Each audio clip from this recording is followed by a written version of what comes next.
اعوذ باللہ من الشیطان الرجیم بسم اللہ الرحمن الرحیم یا ایھا الذین آمنوا لا تحرموا طیبات ما احل اللہ لکم ولا تعتدوا ان اللہ لا يحب المعتدین صدق اللہ العظیم۔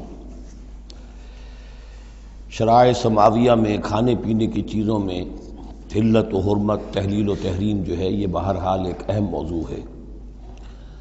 یہ موضوع آپ کو یاد ہوگا سورہ بقرہ سے چل رہا ہے مسلسل، کہ مشرکانہ اوہام کی وجہ سے ان کے ہاں بہت سی چیزوں کے بارے میں نسل بعد نسل کچھ چیزیں ذہنوں میں بیٹھ گئی تھیں کہ یہ چیزیں حرام ہیں، اور یہ کہ اس قسم کی چیزیں جو ہیں پھر ذہنوں سے، دلوں سے، مزاجوں سے نکلنے میں بہت وقت لیتی ہیں اور بار بار جو ہے اس کی طرف توجہ دلانی پڑتی ہے۔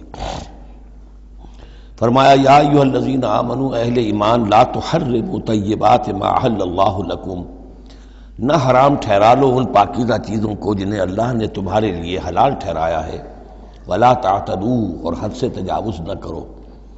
یہ بھی ہوتا ہے کہ کچھ لوگ اپنے تقویٰ کے جوش میں اور بہت زیادہ نیکی کے جذبے میں بھی بہت سی چیزیں کہ جو حلال ہیں ان کو اپنے اوپر حرام کر بیٹھتے ہیں۔ ان اللہ لا يحب المعتدین، یقیناً اللہ تعالی حد سے تجاوز کرنے والوں کو پسند نہیں کرتا۔ وَكُلُوا مِمَّا رَزَقَكُمُ اللَّهُ حَلَالًا طَيِّبًا، کھاؤ ان چیزوں میں سے جو تمہارے رب نے تمہیں دی ہیں، اللہ نے دی ہیں، جو حلال بھی ہیں طیب بھی ہیں، حلال ہوں قانونی طور پر، صاف ستھری ہوں، پاک ہوں۔ وَاتَّقُوا اللَّهَ الَّذِي أَنتُم بِهِ مُؤْمِنُونَ، اور اس اللہ کا تقوی اختیار کیے رکھو کہ جس پر تمہارا ایمان ہے۔ لا یؤاخذکم اللہ باللغو فی ایمانکم، یہ قسموں کے سلسلے میں سورہ بقرہ میں بھی بات آئی تھی، اب آخری حکم آ رہا ہے۔ اللہ تعالیٰ مؤاخذہ نہیں کرے گا تم سے تمہاری قسموں میں سے جو لغو ہوتی ہیں، بغیر کسی مقصد کے، بغیر کسی ارادے کے، واللہ باللہ تکیہ کلام کے طور پر استعمال کرنا جو عربوں کی خاص عادت تھی اور آج تک ہے۔ تو اس کو ظاہر بات ہے کوئی نہیں سمجھتا کہ یہ قسم کھا رہا ہے، یہ تو گویا کہ ان کا تکیہ کلام ہے، تو اس پر مؤاخذہ نہیں ہے۔ وَلَٰكِن يُؤَاخِذُكُم بِمَا عَقَّدتُّمُ الْأَيْمَانَ، لیکن اللہ مؤاخذہ کرے گا ان چیزوں پر کہ جو تم نے قسم باندھی ہے، عقدتم، اب اس میں تاکید باب تفعیل ہے، پورے اہتمام کے ساتھ تم نے ایک بات طے کی ہے اور اس پر قسم کھائی ہے۔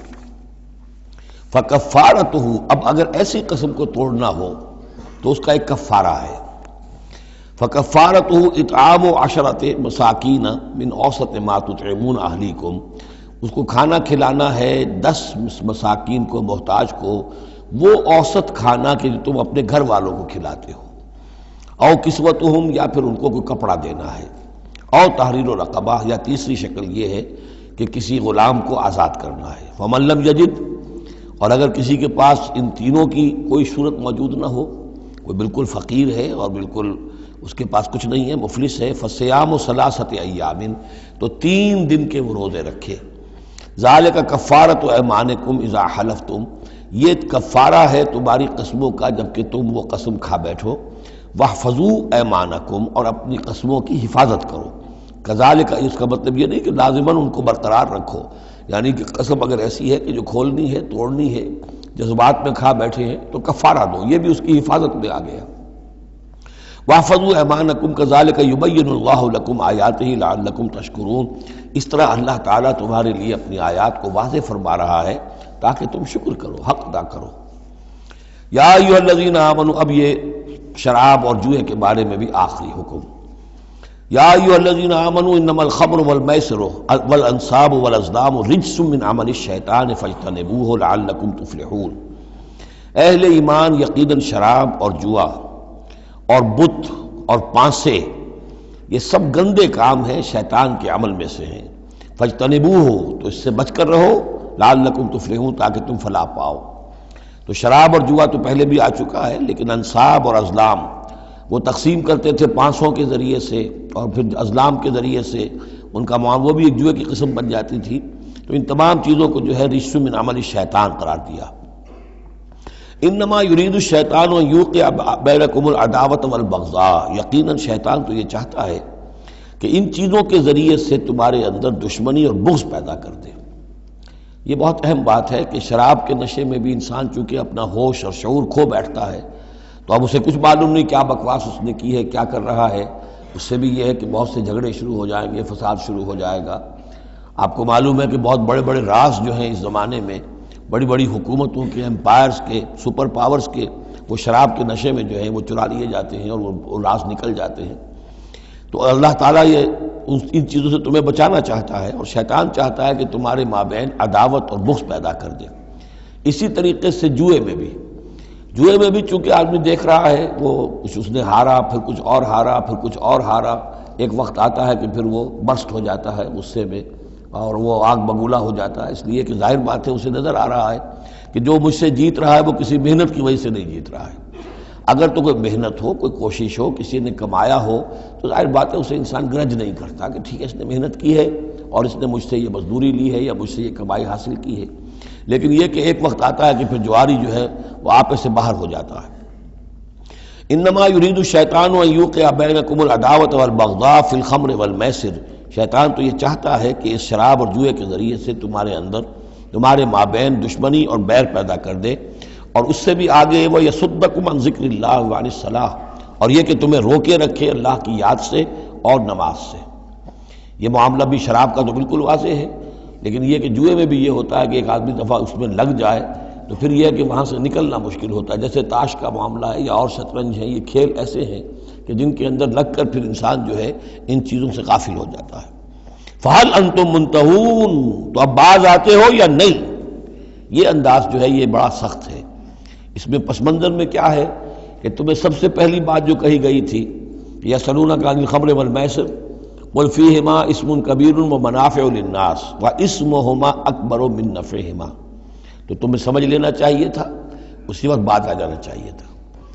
جو رخ تھا اللہ تعالیٰ کی جو مصلحت تھی، شریعت کا جو رخ تھا وہ تو واضح ہو گیا تھا۔ خیر چلیے اس پر بھی تم نے نہیں مانا، پھر اگلا قدم ہم نے اٹھایا اور کہا کہ اگر شراب کے نشے میں ہو تو نماز کے قریب نہ جاؤ۔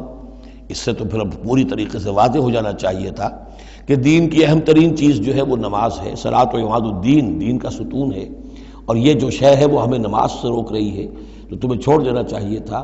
بہرحال اب یہ کہ آخری بات ہماری طرف سے آ گئی ہے، فَهَلْ أَنْتُمْ مُنْتَهُونَ، تو اب بھی باز آؤ گے کہ نہیں؟ وَأَطِيعُوا اللَّهَ وَأَطِيعُوا الرَّسُولَ، اور اطاعت کرو اللہ کی اور اطاعت کرو رسول کی صلی اللہ علیہ وسلم، وَاحْذَرُوا، اور بچتے رہو۔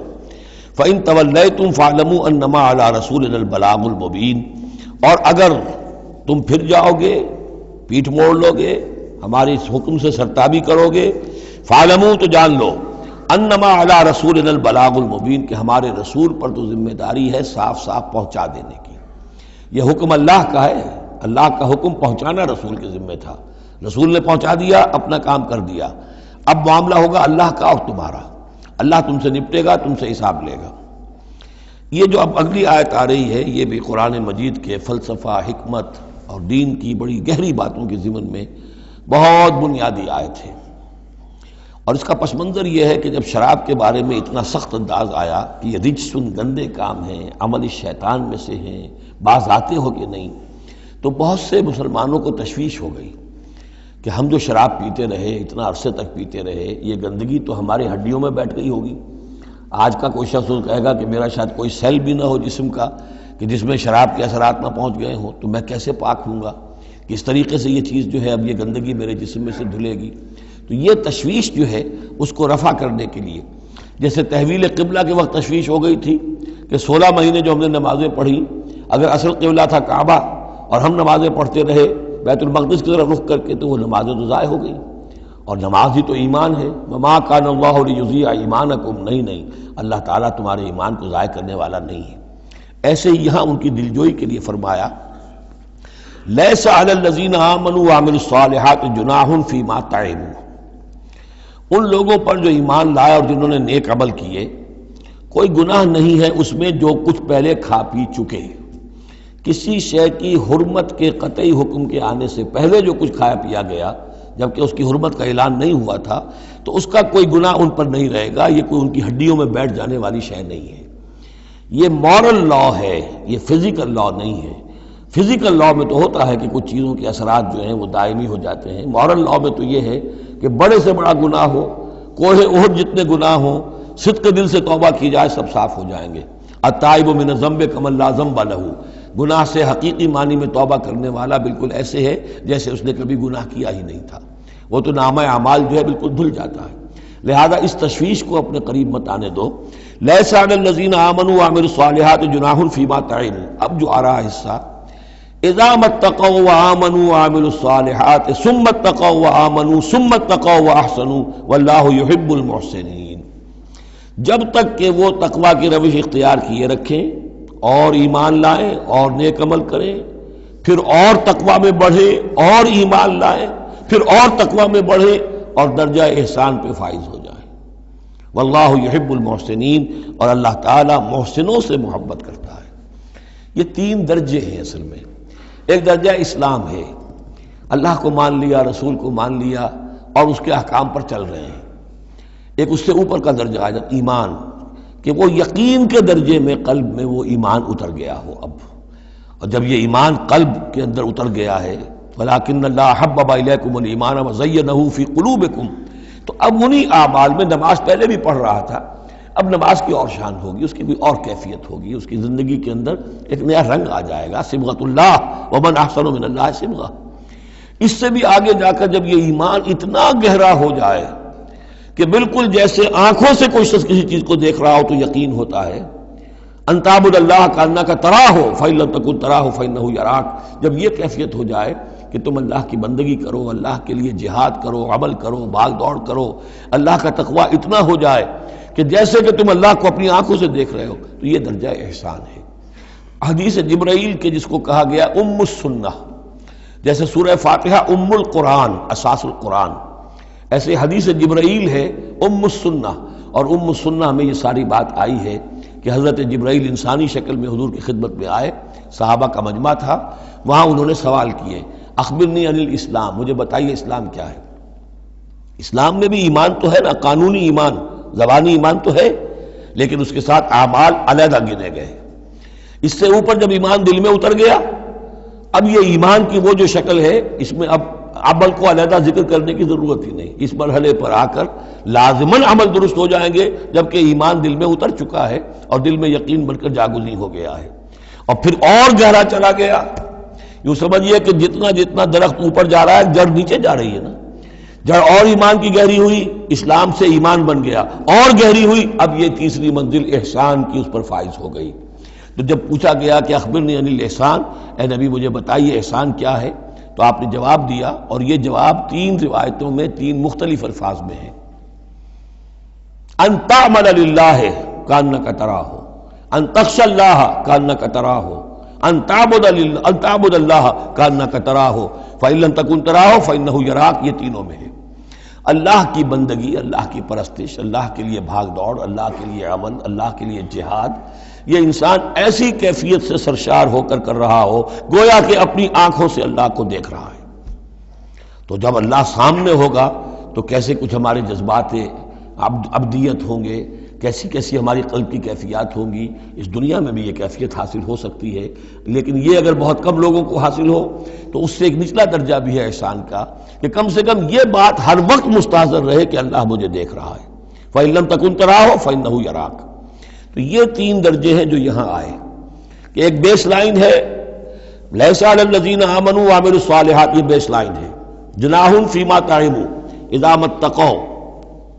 اصل میں ایک کتاب مولانا مودودی صاحب کی ہے، تحریک اسلامی کی اخلاقی بنیادیں، اور بڑی اچھی کتاب ہے، اسلام، ایمان، احسان، لیکن ساتھ ہی تقوی، چار الفاظ انہوں نے لیے ہیں اور چار مراتب قرار دیے ہیں۔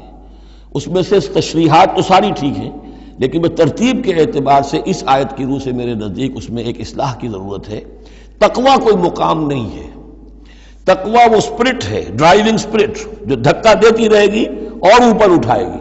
چنانچہ تقوی کی یہاں کی تکرار ہو رہی ہے کہ بیس لائن سے تقوی نے اوپر آپ کو کیا، اب آپ اذا ما اتقوا وآمنوا وعملوا الصالحات، آپ کے ایمان اور عمل صالح میں اور رنگ پیدا ہو گیا۔ ثم اتقوا، پھر تقوی اور بڑھا، تقوی نے آپ کو اور اوپر اٹھایا۔ ثم اتقوا وآمنوا، پھر اب وہ ایمان یقین والا ایمان حاصل ہو گیا۔ اب یہاں عمل صالح کے علیحدہ ذکر کی ضرورت ہی نہیں، جب دل میں ایمان اتر گیا تو حضور نے فرمایا کہ الا ان فی الجسد مضغۃ اذا صلحت صلح الجسد کلہ واذا فسدت فسد الجسد کلہ، تو اس کے حوالے سے اب پورا کا پورا جسم ٹھیک ہو جائے گا۔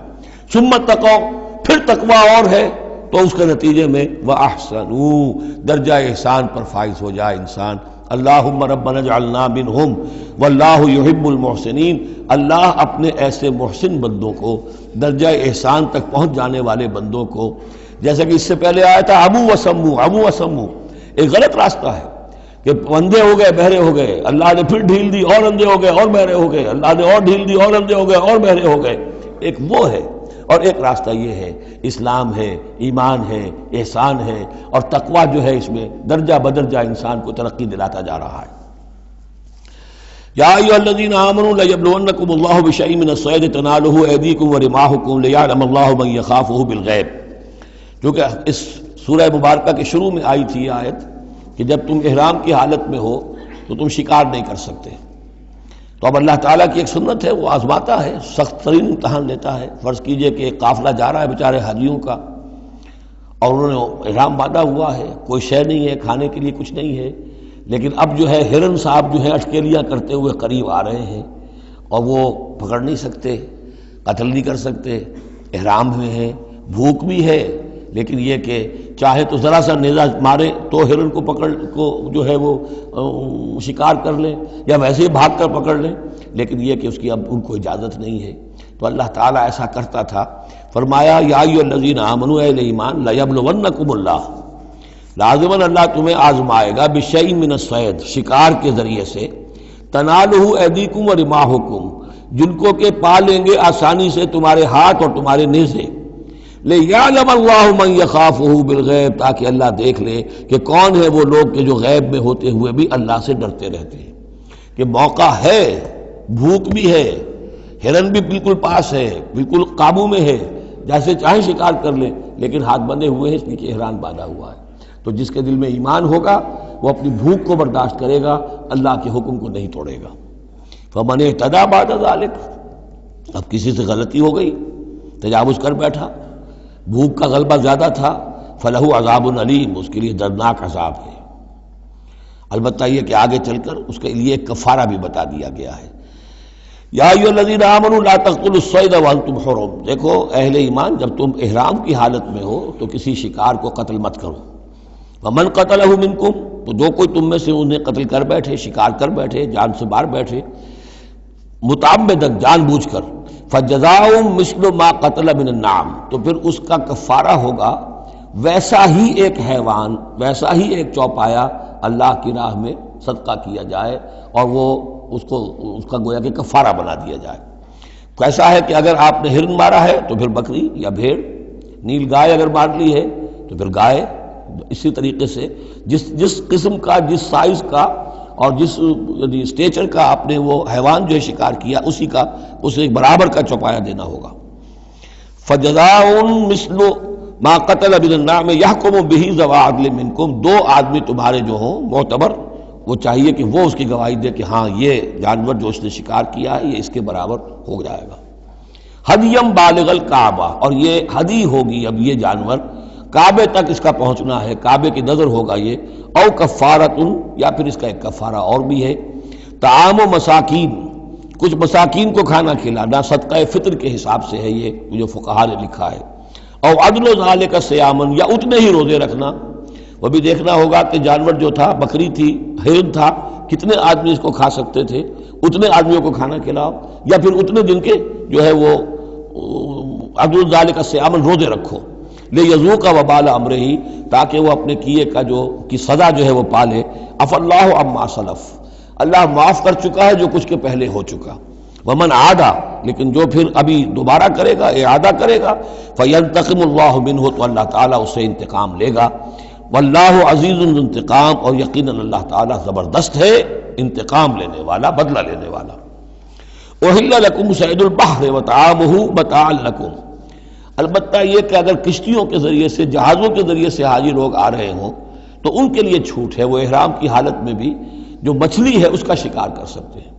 احل لکم صید البحر، سمندر کا، دریا کا جو شکار ہے وہ تمہارے لیے حلال کیا گیا، وطعامہ متاعا لکم وللسیارہ، اور اس کا جو دریا کا کھانا ہے وہ تمہارے لیے بہت اچھا جو ہے فائدے کی چیز ہے اور سب مسافروں کے لیے۔ اور آج آپ کو معلوم ہے کہ یہ سی فوڈ جو ہے یہ دنیا میں کس قدر یعنی اب معروف بھی ہے، محبوب بھی ہے، مقبول بھی ہے، اور بہت سی برائیوں سے اور بیماریوں سے بچانے والا بھی ہے۔ سی فوڈ یہ تو اب ایک بڑا سمجھیے کہ پوری دنیا کے اندر غذا کا ایک نیا خزانہ ہے کہ جو سامنے آیا لوگوں کے۔ تو فرمایا وَطَعَامُهُ مَتَاعًا لَكُمْ وَلِلسَّيَّارَةِ، اس کا جو طعام ہے جو سمندر کے اندر اللہ نے پیدا کیا ہوا ہے، مچھلیاں ہیں یا اور کوئی اسی طریقے کی اللہ نے تمہارے لیے کھانے کی چیزیں پیدا کی ہیں۔ وَحُرِّمَ عَلَيْكُمْ صَيْدُ الْبَرِّ مَا دُمْتُمْ حُرُمًا، لیکن خشکی پر شکار کرنا تمہارے لیے جب تک کہ تم احرام میں ہو حرام کر دیا گیا۔ وَاتَّقُوا اللَّهَ الَّذِي إِلَيْهِ تُحْشَرُونَ، اور اللہ کا تقوی اختیار کیے رکھو جس کی طرف کہ تمہیں لازماً جمع کر دیا جائے گا، لے جائے جاؤ گے گھیراؤ کر کے۔ جعل اللہ الکعبۃ البیت الحرام قیاما للناس، اللہ تعالیٰ نے کعبے کو جو بیت الحرام ہے، بزرگی والا گھر ہے، اسے لوگوں کے قیام کا باعث بنا دیا ہے۔ والشہر الحرام، اور شہر حرمت والا شہر بھی اللہ تعالیٰ نے معین کیا ہے۔ والہدیہ، اور قربانی کے جانور ان کا بھی ذکر ہو چکا ہے اس سورت کے شروع میں۔ والقلائد، اور وہ جانور جن کے گلوں میں پٹے ڈال دیے گئے ہوں نشانی کے طور پر کہ یہ کعبے کے لیے ہدی کے جانور ہیں، یہ سب اللہ تعالیٰ کی طرف سے ہے، اس کی توثیق ہو رہی ہے۔ یعنی یہ کوئی تمہاری جاہلیت کی روایات نہیں ہے، یہ چیزیں جو ہیں کعبے کی حرمت اور عظمت، اسی طریقے سے شہر حرام، اسی طریقے سے ہدی کے جانور، اور وہ کہ جن کے گلوں میں پٹے پڑے ہوئے ہوں ہدی کے جانور ہونے کے اعتبار سے۔ ذالک لتعلموا ان اللہ یعلم ما فی السماوات و ما فی الارض، یہ اس لیے کہ تم اچھی طرح جان لو کہ اللہ تعالیٰ کو آسمانوں اور زمین کی ہر شے کا علم حاصل ہے۔ ان اللہ بکل شیء علیم، اللہ تعالیٰ ہر چیز کا علم رکھتا ہے۔ اس کے مقابلے میں 4 چیزیں آئیں گی جو ان کے ہاں حرام ہو گئی تھی، ان کو پھر کہا جا رہا کہ اس کے لیے کوئی سند نہیں ہے کتاب میں موجود، وہ بعد میں آئیں گی۔ اعلموا ان اللہ شدید العقاب، جان لو کہ اللہ تعالیٰ سزا دینے میں بہت سخت ہے۔ وان اللہ غفور الرحیم، اور اللہ غفور اور رحیم بھی ہے، یعنی اس کی تو دونوں شانیں ہیں۔ اب تم دیکھو کہ تم اپنے آپ کو کس شان کے ساتھ متعلق کر رہے ہو، کس کا مستحق بنا رہے ہو، اس کی عقوبت کا یا اس کی رحمت اور مغفرت کا۔ ما علی الرسول الا البلاغ، ہمارے رسول پر سوائے پہنچا دینے کی کوئی ذمہ داری نہیں، باقی ساری ذمہ داری اب تمہاری ہے۔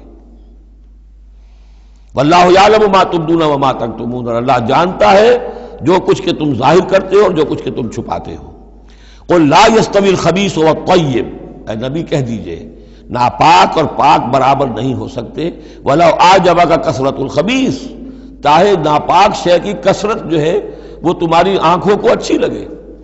آدمی تو چاہتا ہے بہتات ہونی چاہیے بس ہر چیز کی، ناجائز حرام سے آیا ہوا مال ہو جمع ہو گیا ہے اچھا لگے گا آپ کو، ہے خبیث ہو۔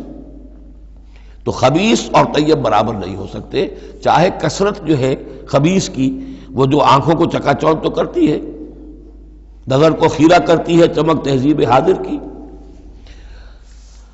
فاتقوا اللہ یا اولی الالباب لعلکم تفلحون، تو اللہ کا تقوی اختیار کرو اے ہوش مندو تاکہ تم فلاح پاؤ۔ یا ایھا الذین آمنوا لا تسألوا عن اشیاء ان تبد لکم تسؤکم، اہل ایمان ان چیزوں کے بارے میں سوال نہ کرو کہ وہ اگر تم پر کھول دی جائیں، واضح کر دی جائیں تو تمہیں اچھی نہیں لگیں گی، تمہیں بری لگیں گی۔ بعض چیزوں کی طرف سے اللہ تعالیٰ نے خود خاموشی اختیار کی ہوتی ہے، خام خواہ سوال کر کر کے اور اس کو اپنے اوپر جو ہے ذمہ داری کو بڑھا لینا، یہ بھی ایک جو خاص قسم کی مذہبی ذہنیت ہوتی ہے، کھودنے کریدنے کی اور بال کا کھال اتارنے کی، اس کا نتیجہ یہ نکلتا ہے۔ چنانچہ حج کے بارے میں جب آیت نازل ہوئی وَلِلَّهِ عَلَى النَّاسِ حِجُّ الْبَيْتِ مَنِ اسْتَطَاعَ إِلَيْهِ سَبِيلًا، یہ سورہ آل عمران میں ہم پڑھ آئے ہیں۔ تو ایک صاحب کھڑے ہو گئے کہ حضور کیا ہر سال فرض ہے؟ حضور نے سوال سن لیا لیکن سنا انسنا کر دیا، دوسری طرف رخ کر لیا۔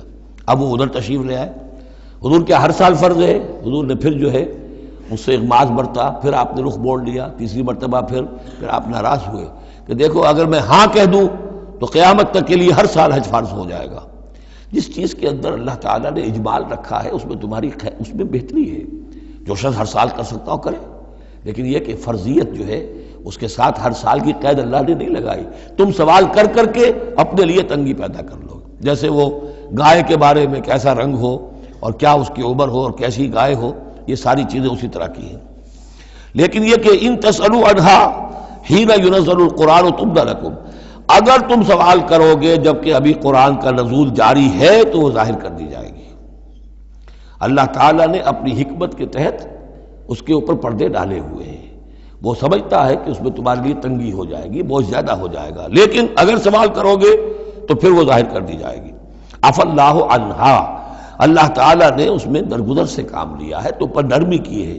یہ کسی نسیان کی وجہ سے نہیں ہے، بھول کی وجہ سے نہیں ہے، غلطی کی وجہ سے نہیں ہے، معاذ اللہ. واللہ غفور رحیم، غفور حلیم، اللہ غفور ہے اور حلم والا ہے. قد سألها قوم من قبلکم ثم اصبحوا بها کافرین، تم سے پہلے کی قوم یہ اہل کتاب جو ہے اسی قسم کے سوال کرتے رہے اور پھر یہ کہ وہ اس کے انکار کرنے والے بن گئے. اب یہاں وہ چار چیزیں بھی آ رہی ہیں کہ جو ان کے ہاں بہت زیادہ مقدس ہو گئی تھی. ما جعل اللہ من بحیرۃ ولا صائبۃ ولا وسیلۃ ولا حام. وہاں کیا تھا؟ جعل اللہ الکعبۃ البیت الحرام قیاما للناس والشہر الحرام والہدی والقلائد.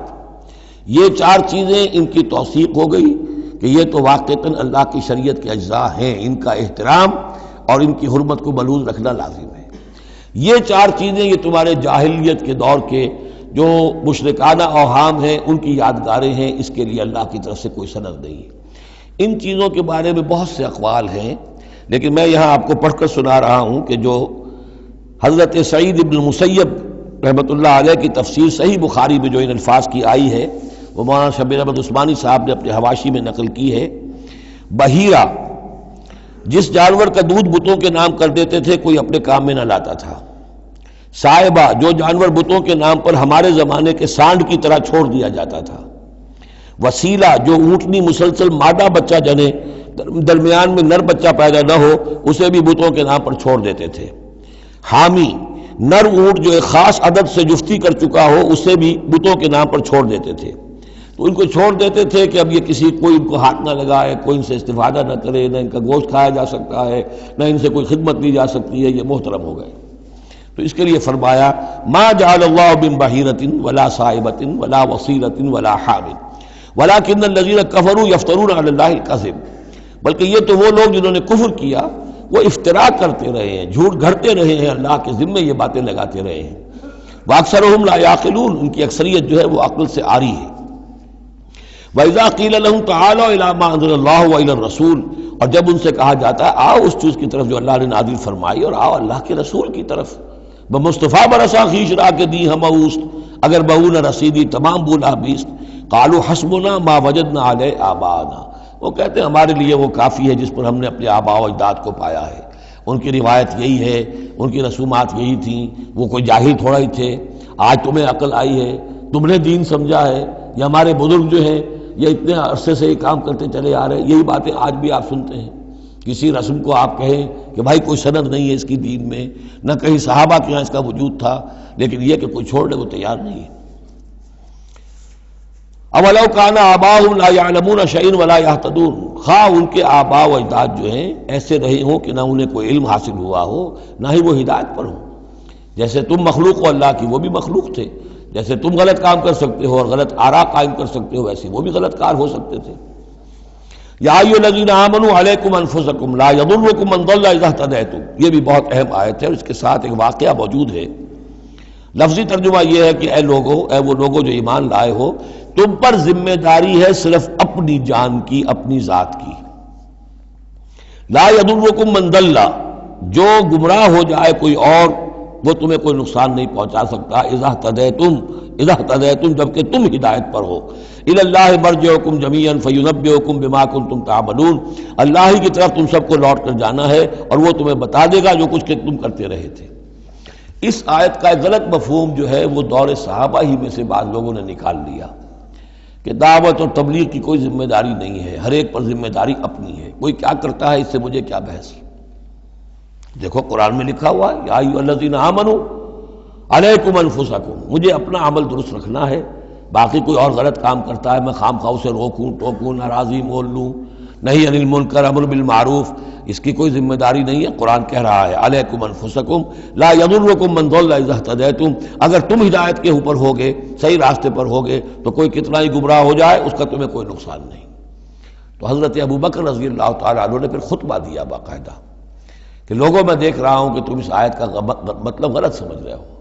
مطلب تو یہ ہے کہ تمہاری ساری تبلیغ اور کوشش امر بالمعروف نہی عن المنکر کے باوجود کوئی شخص گمراہ رہتا ہے تو اس کا تم پر کوئی وبال نہیں.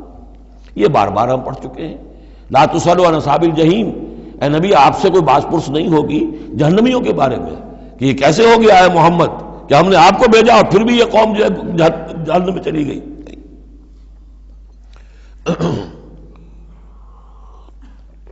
لیکن جہاں تک دعوت، تبلیغ، نصیحت، نہی عن المنکر، امر بالمعروف، یہ فرائض میں سے ہے.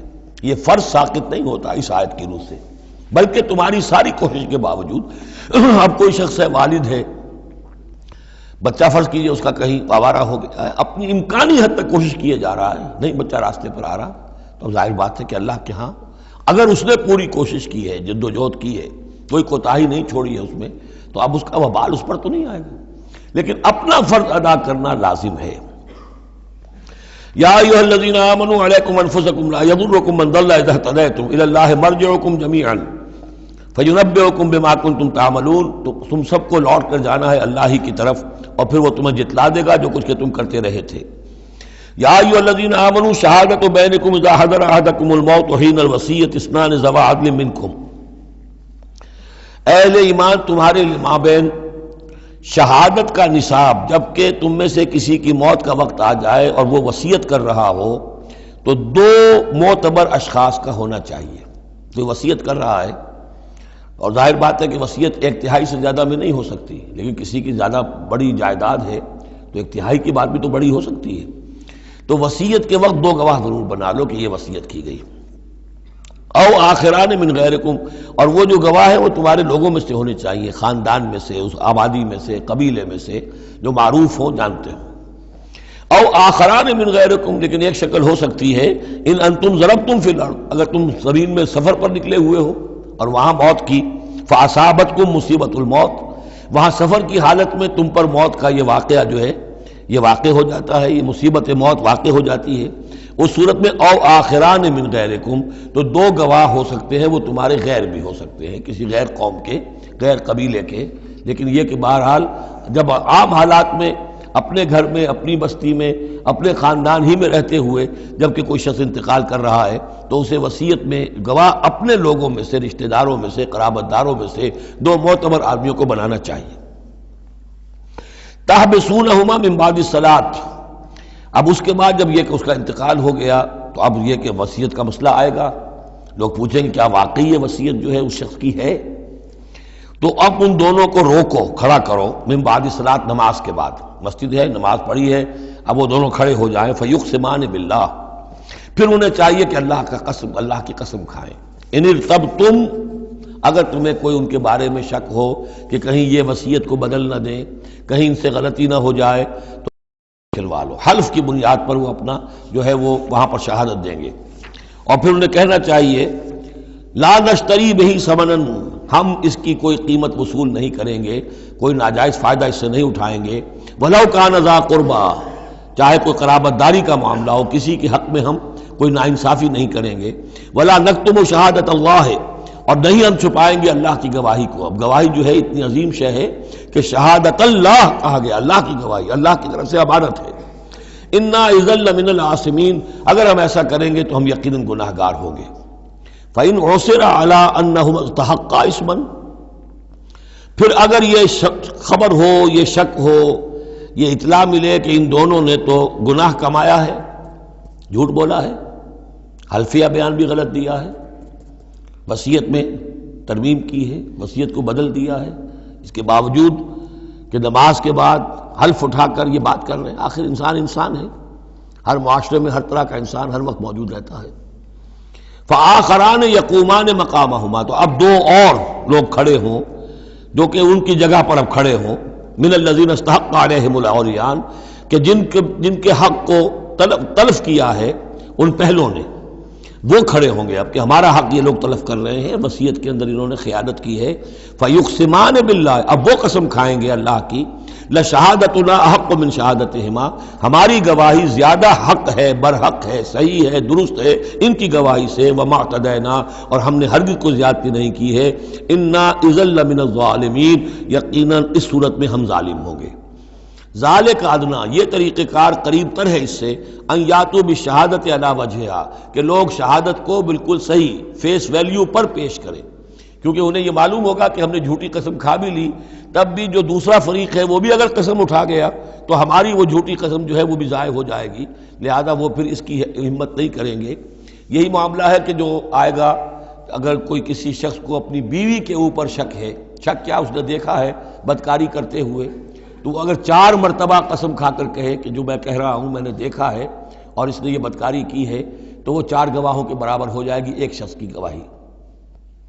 لیکن یہ کہ اس کا جواب بھی یہ ہے کہ بیوی بھی اگر 4 مرتبہ قسم کھا کر کہہ دے کہ یہ جھوٹ بول رہا ہے، مجھ پر تہمت لگا رہا ہے، تو اس کی جو گواہی ہے وہ ساقط ہو جائے گی۔ تو یہ دونوں طرف سے اللہ تعالیٰ نے بیلنس کیا ہے کہ تاکہ یہ دونوں امکانات موجود رہیں۔ ذالک ادنیٰ ان یاتوا بالشہادۃ علی وجہہا، یہ قریب تر ہے، اس سے مناسب تر ہے کہ لوگ گواہی جو ہے وہ صحیح شکل میں پیش کریں، اور یخافوا ان ترد ایمان بعد ایمانہم، کہ انہیں یہ خوف رہے کہ قسمیں جو ہیں لوٹا دی جائیں گی، الٹی کر دی جائیں گی ان کی قسموں کے بعد۔ واتقوا اللہ واسمعوا، اور ڈرتے رہو اور سنتے رہو اور سن رکھو، واللہ لا یہدی القوم الفاسقین، اللہ ایسے فاسقوں کو ہدایت نہیں دیتا۔ اب یہ آخری 2 رکوع جو ہے سورہ مبارکہ کے، اس میں جو ایک نقشہ کھینچا گیا ہے وہ حضرت مسیح علیہ السلام اور ان کے ساتھ اللہ تعالیٰ کا ایک مخاطبہ اور مکالمہ قیامت کے دن کا، اور اس کے پس منظر میں یہ گویا کہ پوری ایک داستان ایک نئی شان سے سامنے آتی ہے۔ یوم یجمع اللہ الرسل، اس دن کا تصور کرو جس دن اللہ تعالیٰ تمام رسولوں کو جمع کرے گا۔ فیقول ماذا اجبتم، اور پوچھے گا آپ لوگوں کو کیا جواب ملا تھا، آپ کی قوموں نے کیا معاملہ کیا آپ کے ساتھ۔ قالوا لا علم لنا، وہ کہیں گے ہمیں کچھ معلوم نہیں، اللہ تعالیٰ کی جناب میں زبان کھولنے سے بچیں گے۔ انک انت علام الغیوب، اللہ تو سب کچھ جاننے والا ہے، غیبوں کا جاننے والا ہے، علام الغیوب ہے، تمام چھپی باتوں کا جاننے والا ہے، تیرے تجھ پر منکشف ہے۔ اذ قال اللہ یا عیسی ابن مریم، اب خاص پیشی جو ہے وہ ہو رہی ہے حضرت عیسیٰ ابن مریم کی، وہ دنیا میں پوجے گئے، اللہ کے بیٹے بنائے گئے، ثالث و ثلاثہ قرار دیے گئے، لہذا اب ان کو جو شرمندگی اٹھانی پڑے گی اللہ تعالیٰ کے سامنے، اس کا نقشہ کھینچا گیا ہے۔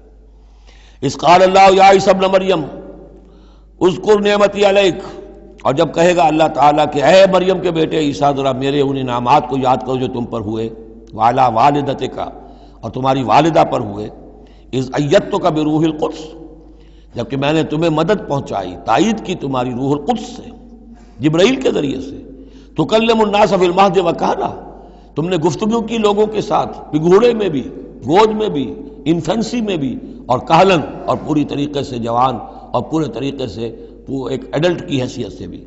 وَإِذْ عَلَّمْتُكَ الْكِتَابَ وَالْحِكْمَةَ وَالتَّوْرَاةَ وَالْإِنْجِيلَ، اب وہ الفاظ آگے آل عمران والے، اور یاد کرو ہمارے اس احسان کو جب میں نے تمہیں سکھائی کتاب بھی اور حکمت بھی، یعنی تورات بھی اور انجیل بھی، درمیان کا واو یعنی کے معنی میں آئے گا، واو تفسیر۔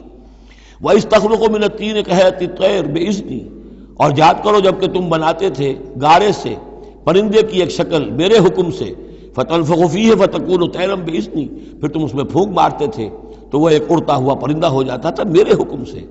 وَتُبْرِئُ الْأَكْمَحَ وَالْأَبْرَصَ بِإِذْنِي، اور تم اچھا کر دیتے تھے مادرزاد اندھے کو بھی اور کوڑھی کو بھی میرے حکم سے۔ وَإِذْ تُخْرِجُ الْمَوْتَىٰ بِإِذْنِي، اور جب کہ تم مردے کو کھڑا کر دیتے تھے، چلنے والا بنا دیتے تھے، بِإِذْنِي، میرے حکم سے۔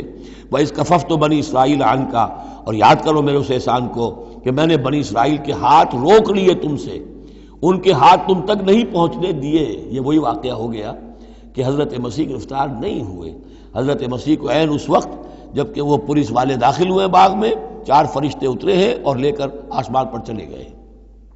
وَإِذْ كَفَفْتُ بَنِي إِسْرَائِيلَ عَنْكَ، میں نے ہاتھ روکے رکھے بنی اسرائیل کے تجھ سے۔ اِذْ جِئْتَهُم بِالْبَيِّنَاتِ، جب تم ان کے پاس آئے کھلے معجزوں کے ساتھ۔ فقال الذين كفروا منهم، تو کہا ان لوگوں نے جنہوں نے ان میں سے کفر کیا، ان هذا الا سحر مبین، نہیں ہے یہ تو بالکل کھلا یقیناً ان ھذا الا نہیں ہے یہ مگر کھلا جادو۔ وَإِذْ أَوْحَيْتُ إِلَى الْحَوَارِيِّينَ، اور پھر ذرا یاد کرو میرے اس احسان کو کہ میں نے اشارہ کر دیا، دل میں ڈال دیا وحی کی حواریین کی طرف۔ یہ وحی خفی، حواریین کو ظاہر بات ہے وحی جلی جو ہے، وحی نبوت تو نہیں آ سکتی، لیکن جیسے کہ شہد کی مکھی کے لیے وحی کا لفظ آ گیا ہے، آسمانوں کو وحی کی اللہ تعالیٰ نے، تو یہ وحی خفی ہے۔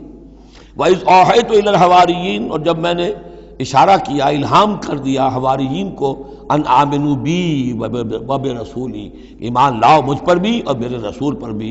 قالوا آمنا واشہد باننا مسلمون، اور انہوں نے کہا کہ ہم ایمان لائے اور اے عیسیٰ آپ بھی گواہ رہیے کہ ہم اللہ کے فرما برداروں میں سے ہیں۔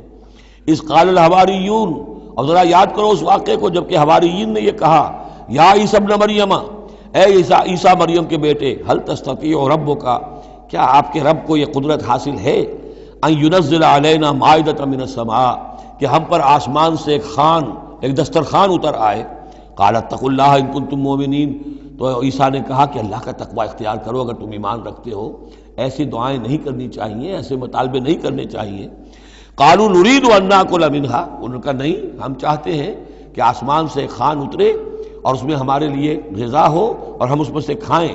وتطمئن قلوبنا، اور ہمارے دل بالکل مطمئن ہو جائیں۔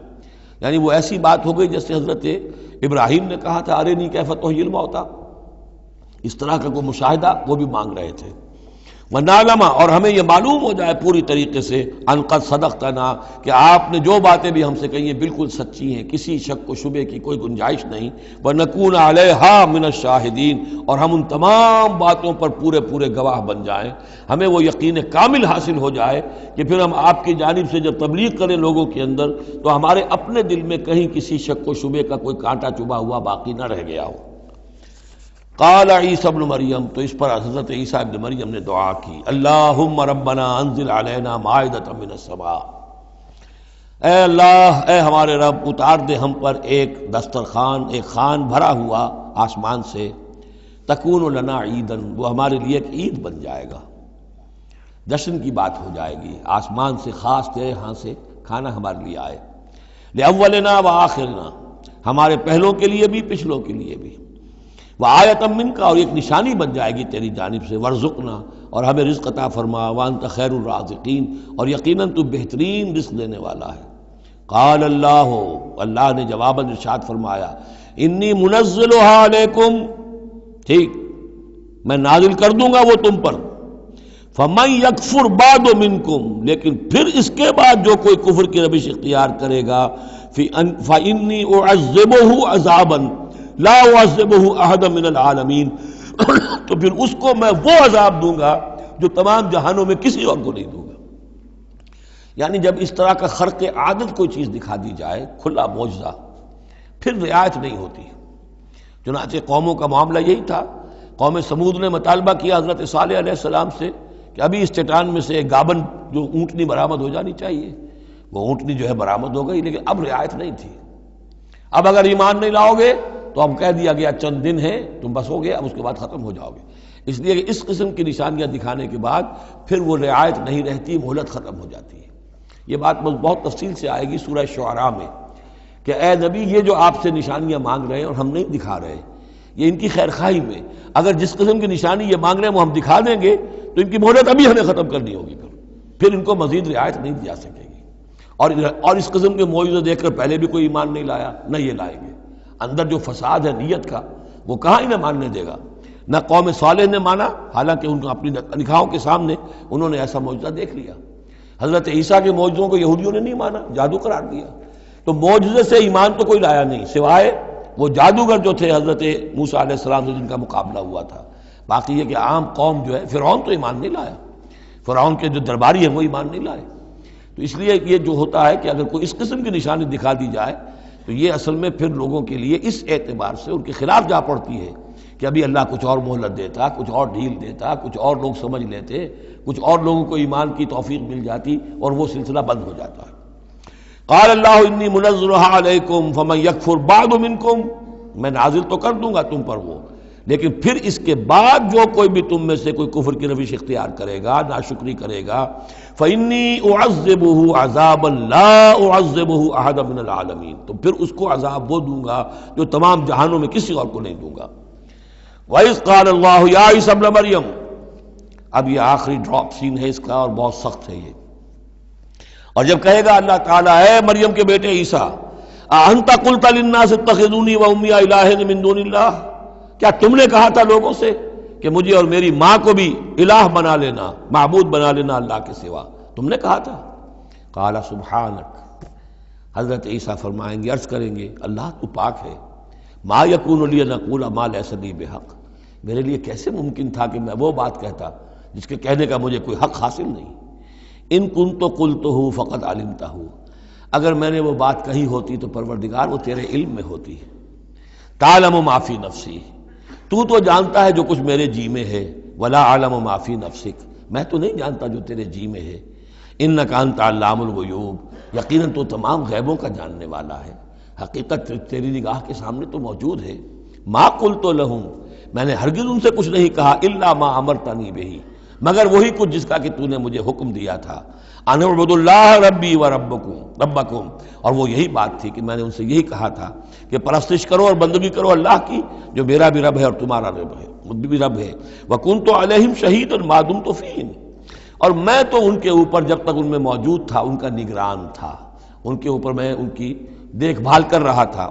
یہاں یہ خبردار ہونا نگرانی کرنے کے معنی میں ہے، وکنت علیہم شہیدا ما دمت فیہم فلما توفیتنی، جب تو نے مجھے اٹھا لیا، اب یہاں بھی توفیتا موت کے معنی میں نہیں ہے، انی متوفی کا، وہ یاد رکھ لیجیے ساری بحث جو میں کل کر چکا ہوں، جب تو نے مجھے اٹھا لیا، کنت انت الرقیب علیہم، تو اس کے بعد تو ظاہر ہے کہ تو ہی نگران تھا ان پر، وانت علی کل شیء شہید، اور یقیناً تو ہر چیز پر نگران ہے، ہر چیز پر گواہ ہے، ہر چیز سے باخبر ہے۔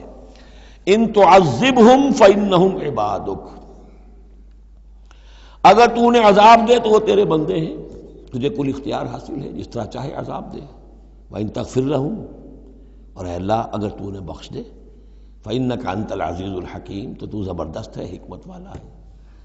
یہ بہترین انداز ہے، میں درخواست بھی ہے، معافی کی درخواست بھی ہے، وہ اپنی شفقت رافت نوع انسانی کے حق میں انبیاء کے اندر جو ہوتی ہے، لیکن اس سے آگے بڑھ کے بھی نہیں کہہ سکتے۔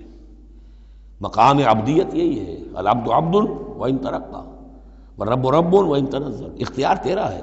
ان تعذبہم فانہم عبادک، اے اللہ تو اگر انہیں عذاب دے تو تیرے بندے ہیں، تیری مخلوق ہیں۔ وان تغفر لہم، اور اگر تو معاف فرمانا چاہے تو تجھ سے تو کوئی بات پرس نہیں کر سکتا، کوئی جواب طلبی نہیں کر سکتا کہ تو نے کیسے معاف کر دیا۔ وان تغفر لہم فانک انت العزیز الحکیم، تجھے ہر اختیار حاصل ہے، تو زبردست ہے، حکمت والا ہے۔ قال اللہ ھذا یوم ینفع الصادقین صدقہم، اللہ فرمائیں گے، اب جیسے میں نے ڈراپ سین کہا تھا، یہ پوری پیشی جو ہے اس کا آخری نقشہ کیا ہوگا، اللہ فرمائے گا یہ آج کا دن وہ ہے جس دن سچوں کو ان کی سچائی فائدہ پہنچائے گی۔ قال اللہ ھذا یوم ینفع الصادقین صدقہم، ان کا صدق ان کے حق میں مفید ہوگا۔ لہم جنات تجری من تحتہا الانہار خالدین فیہا ابدا، ان کے لیے باغات ہیں جن کے دامن میں ندیاں بہتی ہوں گی، ان میں وہ ہمیشہ ہمیش رہیں گے، فیہا ابدا۔ رضی اللہ عنہم ورضوا عنہ، اللہ ان سے راضی ہو گیا اور وہ اللہ سے راضی ہو گئے۔ یہ آخری مقام ہے، رضامندی باہمی، اللہ تم سے راضی، تم اللہ سے راضی۔ رضی اللہ عنہم ورضوا عنہ، ذالک الفوز العظیم، اور یہی ہے بہت بڑی کامیابی۔ للہ ملک السماوات والارض، اللہ ہی کے لیے ہے آسمانوں اور زمین کی بادشاہی، وما فیہن، اور جو بھی ان سب میں ہے اس کی بادشاہی، اس کا اختیار اسی کے ہاتھ میں ہے، وہو علی کل شیء قدیر، اور وہ ہر چیز پر قادر ہے۔ یہاں اللہ کے فضل و کرم سے سورہ انعام، سورہ مائدہ ختم ہوئی، نوٹ کر لیجئے سورہ نساء پر پہلی منزل ختم ہو گئی تھی، سورہ مائدہ پر مکی اور مدنی جو سورتوں کے گروپ سے ان کا پہلا گروپ ختم ہو گیا۔ ایک مکی سورت سورہ فاتحہ، اگرچہ حجم میں بہت چھوٹی، مانن بہت عظیم، پورے قرآن کے ہم وزن، وَلَقَدْ آتَيْنَاكَ سَبْعًا مِنَ الْمَثَانِي وَالْقُرْآنِ الْعَظِيمِ، یہ سورہ ہجر میں آیت پڑھیں گے اور اس کے بارے میں یہی رائے ہے مفسرین کی کہ یہ سورہ فاتحہ کے بارے میں. لیکن چار یہ عظیم ترین صورتیں جو ہیں جو مدنیات ہیں، بقرہ، آل عمران، نساء اور مائدہ، اور دو دو کے جوڑوں کی شکل میں. ان کا عمود کیا تھا؟ ایک تو شریعت آسمانی مکمل، نمبر دو اس میں اہل کتاب سے گفتگو، رد و قضا، ان پر الزام، انہیں دعوت، وہ سارا جو کچھ تھا، ان کی غلط باتوں پر تنقید، ان کی غلط عقائد کی نفی، ان کی تاریخ کے اندر جو جو اہم واقعات ہیں ان کا تذکرہ، پھر اس کے نتیجے میں ان کا معزول کیا جانا اس منصب سے جس پر وہ 2000 برس سے فائز تھے، امت محمد صلی اللہ علیہ وسلم کا فائز کیا جانا، یہ بھی آخری درجے میں اس گروپ میں یہ بات مکمل ہو گئی. اگلا گروپ چونکہ چند منٹ ابھی ہمارے پاس ہے، نوٹ کر لیجئے تاکہ کل ہمیں اس پہ وقت صرف نہ کرنا پڑے. اگلا گروپ میں نے پہلے ہی دن آپ کو بتایا تھا کہ اس اعتبار سے بڑا متوازن ہے. اس میں 2 صورتیں مکی ہیں، 2 مدنی ہیں. الانعام الاعراف مکیات، الانفال التوبہ مدنیات.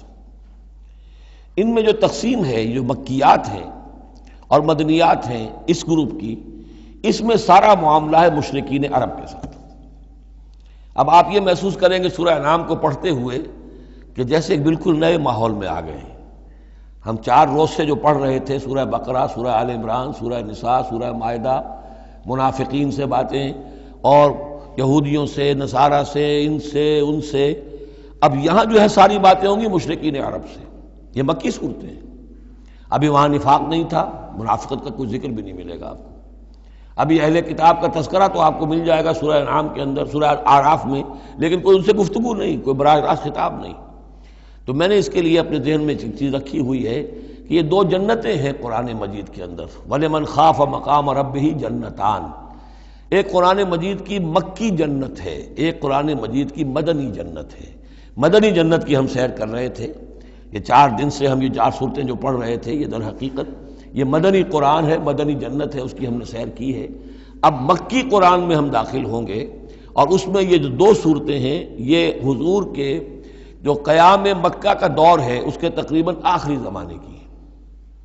یہ گویا کہ اس اعتبار سے مشرکین جو تھے عرب کے اور جو بنی اسماعیل تھے ان پر اتمام حجت اسی طور سے جس طور سے کہ اہل کتاب پر اتمام حجت ہے ان مدنی صورتوں میں، اسی طور پر مشرکین عرب پر، بنی اسماعیل پر اتمام حجت ان 2 صورتوں میں ہے. پھر ان میں ایک بڑی پیاری تقسیم ہے. مکی صورتوں میں چونکہ ظاہر بات ہے کہ اہم ترین مضمون ایمان کا ہوتا ہے. اللہ کو مانو، اللہ کی نعمتوں کا اقرار کرو، اللہ کے رسول کو مانو. اور ان میں جو استدلال ہوتا ہے وہ شاہ ولی اللہ دہلوی رحمۃ اللہ علیہ کی اصطلاحات کے حوالے سے آپ کو بتا رہا ہوں کہ 2 طریقے سے اللہ تعالیٰ توحید کی طرف لوگوں کو لاتا ہے. التذکیر بآلاء اللہ، اللہ کے احسانات، اللہ کی عظمت، اللہ کی نشانیاں، اللہ کی قدرت، اللہ کی صنائیاں، یہ تو آیات آفاقیہ، آیات انفسیہ، اور اللہ کے احسانات تم پر، ان کی نعمتوں کا تذکرہ. اس کو کہتے ہیں التذکیر بآلاء اللہ، اللہ کے احسانات اور اس کی قدرت کے جو کرشمے ہیں ان کے حوالے سے یاد دہانی، تذکیر. اللہ تعالیٰ کا ایمان ہمارے اندر ہے، ڈورمنٹ ہے، بالقوہ ہے، سویا ہوا ہے. اسے جگانے کے لیے یہ آیات قرآنیہ آتی ہیں، اسے ایکٹیویٹ کرنے کے لیے وہ پوٹینشیل ایمان ایکچوئل ایمان بن جائے. لیکن اس کے لیے تذکیر ہے، یاد دہانی. اس تذکیر کا ایک پہلو ہے التذکیر بآلاء اللہ، اللہ کی نعمتوں، اس کی صنائیوں، اس کی قدرتوں کے حوالے سے اللہ کے ایمان کی دعوت. ایک ہے التذکیر بایام اللہ، اللہ کے دنوں کے حوالے سے. اللہ کے دنوں میں سب سے بڑے دن وہ ہیں جن میں اللہ تعالیٰ نے بڑی بڑی قوموں کو تہس نہس کر دیا. پوری قوم نوح غرق کر دی گئی، پوری قوم عاد برباد کر دی گئی، نسیا منسیا. پوری قوم سمود ختم کر دی گئی. چند ساتھی اہل ایمان اور وقت کے رسول بچا لیے گئے. ایک کشتی پر حضرت نوح اور ان کے ساتھی، محدود چند اہل ایمان، باقی پوری نوع انسانی اس وقت تک اتنی ہی تھی، ختم ہو گئی. اس طرح قوم عاد پوری ختم ہو گئی، حضرت ہود اور چند لوگ بچا لیے گئے. قوم سمود پوری ختم ہو گئی، حضرت صالح اور چند اہل ایمان بچا لیے گئے. قوم شعیب پوری ختم ہو گئی، مدین کے لوگ، صرف حضرت شعیب اور ان کے چند ساتھی بچا لیے گئے. عمورہ اور صدوم کی بستیاں برباد کر دی گئیں، صرف حضرت لوط علیہ السلام اور ان کی بیٹیاں وہاں سے نکل سکی ہیں، باقی پوری قوم ختم ہو گئی۔ تو یہ ایام اللہ، آل فرعون غرق کر دیے گئے۔ یہ اللہ کی سنت رہی ہے کہ جب بھی کبھی اس نے کسی قوم کی طرف رسول کو بھیجا، نبی نہیں، رسول، جب رسول بھیج دیا گیا، اب اگر قوم نے رسول کو رد کر دیا تو پھر اس کے ساتھ رعایت نہیں ہے، پھر وہ قوم ختم کر دی جائے گی، گویا کہ ثابت ہو گیا ان میں کوئی خیر نہیں ہے۔ جیسے آپ کسی باغ میں سے پتے وتے جھاڑ جھکاڑ جمع کر کے آگ لگا دیتے ہیں، تو گویا کہ یہ دنیا کے باغ کے اندر اب یہ جھاڑ جھکاڑ ہے، ان میں کوئی خیر رہا ہی نہیں۔ نبی کے رسول کے آنے کے بعد بھی یہ لوگ جو ہیں ان کی آنکھیں نہیں کھلی تو معلوم ہوا کہ اب ان کے اندر کوئی خیر نہیں ہے، تو ان کو ختم کر دیا جائے اور زمین کو پاک کر دیا جائے، یہ زمین کا بوجھ ہے، زمین کے لیے گندگی ہے، پاک کر دیا جائے۔ یہ ایام اللہ ہے جن کا ذکر قرآن مجید میں بار بار آتا ہے۔ اس کے علاوہ ایام کا معاملہ پھر ایک ابتدا ہے، ازل کے اندر کیا ہوا ہے وہ بھی تو یوم ہی ہے نا، ٹائم کے حوالے سے، اور پھر کیا ہوگا ابد میں، آخرت میں کیا ہوگا۔ یہ جو ہے سلسلہ تخلیق اور ازلی حقائق، اور پھر یہ کہ بعث بعد الموت، اور پھر کیا ہونا ہے عالم برزخ میں، اور پھر کیا ہونا ہے عالم آخرہ میں، اور پھر کیا ہوگا وہاں پر اصحاب جنت بھی ہوں گے، اصحاب جہنم بھی ہوں گے، اور وہ بھی ہوں گے کہ جو درمیان میں ہوں گے۔ تو یہ تمام چیزیں جو ہیں یہ آئیں گی سورہ اعراف کے اندر۔ تو یہ تقسیم ہے توحید کے موضوع پر، یہ دونوں صورتیں بہت جامع، لیکن اول سورہ انعام کے اندر التذکیر بآلاء اللہ، اور ثانیاً سورہ اعراف اس میں آئے گی التذکیر بایام اللہ، اس کا سب سے بڑا مضمون جو ہے وہ اس پر مشتمل ہے۔ انشاءاللہ تعالی کل ہم اس کا مطالعہ شروع کریں گے، اور اس کے بارے میں ایک روایت یہ بھی ہے اس سورہ انعام کے بارے میں کہ یہ پوری سورت ایک ہی وقت میں نازل ہوئی ہے۔ سورہ بقرہ کی آیات مختلف اوقات میں نازل، سورہ مائدہ اسی طریقے سے، لیکن یہ سورت پوری کی پوری بیک وقت نازل ہوئی ہے، اور الفاظ یہ آتے ہیں کہ 70,000 فرشتوں کے جلوں میں حضرت جبرائیل علیہ السلام اس سورت کو لے کر اترے ہیں، اور یہ پوری سورہ انعام ایک ہی نشست میں، یوں سمجھیے ایک ہی تنزیل کے اندر یہ جوں کی تو اسی طرح پوری کی پوری اتری ہے۔ بارک اللہ لی ولکم فی القرآن العظیم ونفعنی وإیاکم بالآیات والذکر الحکیم۔